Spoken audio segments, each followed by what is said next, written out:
Hello everybody. So today I want to talk about calculus, the topic that is about integration.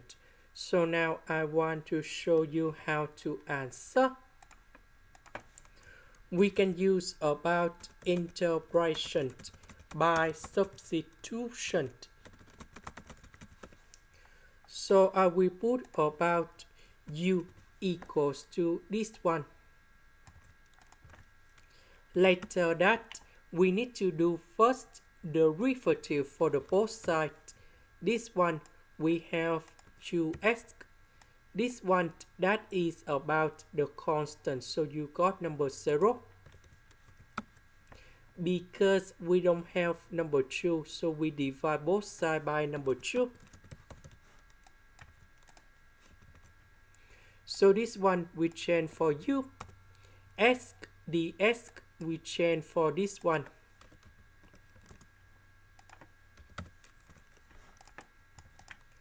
So the integration of this one, that is about u to the power of number 4 plus 1 over number 4 plus 1, and I will put about c.